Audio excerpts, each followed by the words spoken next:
Hey, Mark, so here's part two of this presentation on why today matters. And I think we're going to start with attitudes. And, you know, in my world, attitude has always been everything. In fact, I've had people say they want to come back at me as me because they think my attitude is always up. I'm always engaged. I can tell you I'm hardwired that way. But let's talk about why it's so critical for people. Yeah, I think it's important. It's very important to me because I think attitude gives me possibilities. Basically, every day, our attitude influences the people around us, whether that be for better or for worse.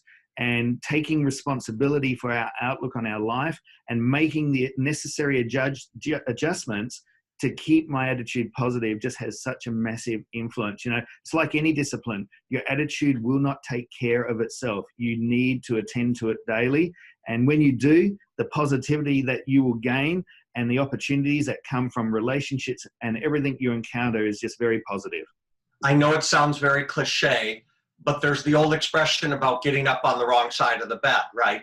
And isn't it more helpful to get up on the correct side of the bed, especially as it speaks to attitude? Yeah, you know what? I have no empathy for people with a bad attitude because it's a choice, right? It's not a disease, right? It's a choice. When someone hoots their horn at you while you're coming into work, or someone has a slide comment at you, it's your choice how you respond to that. You know, life is 10% what happens to us and 90% how we react to it, and that comes down to our attitude. Well, I grew up in a house where my parents would not allow us to use the N''T words. So yeah. The words couldn't, shouldn't, what didn't exist in my household. And that kind of leads us into part two of this, which is priorities. And I know that's very difficult for people because they have clutter, whether it's on their desk or in their head. So talk to me about setting priorities and why that is important. Yeah, priorities are important to me because it gives me crystal clear focus. You know, prioritizing your life gives you energy to yield the highest return. You know, we're trying to digest 36,000 messages minimum a day. And if you don't know what your priority is, you'll end up getting punch drunk. And you work out what's important to you and you grab those nuggets, stick it in your pocket. The rest of them you let go through to the catcher. You know, people don't pay average, you know, for people. And basically, you know, the world is full of a lot of average, and it's because people just don't prioritize on what's critically important that's going to give them the best yield. Mark, give me and give our members one or two takeaways on how to prioritize, because I think a lot of time the way people are wired, they have the mess, but they don't know how to stack it up on a list and put things in order. What do you do? Yeah. I often say, don't schedule your priorities. Sorry, don't prioritize your schedule. Schedule your priorities. I love it. Right? Because what happens is you can be busy. One of the greatest bosses I work for and the greatest leaders, every time he'd come into my office, he'd ask how things going. And if I said I was busy, he'd ask, are you busy making money or losing money? I like your old boss. All right.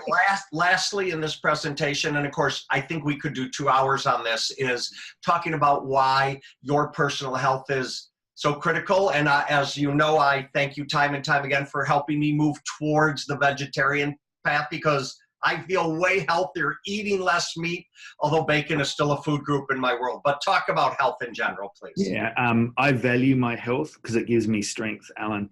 I'm well into my 50s now, and I feel better than I did in my 20s and maybe late teens.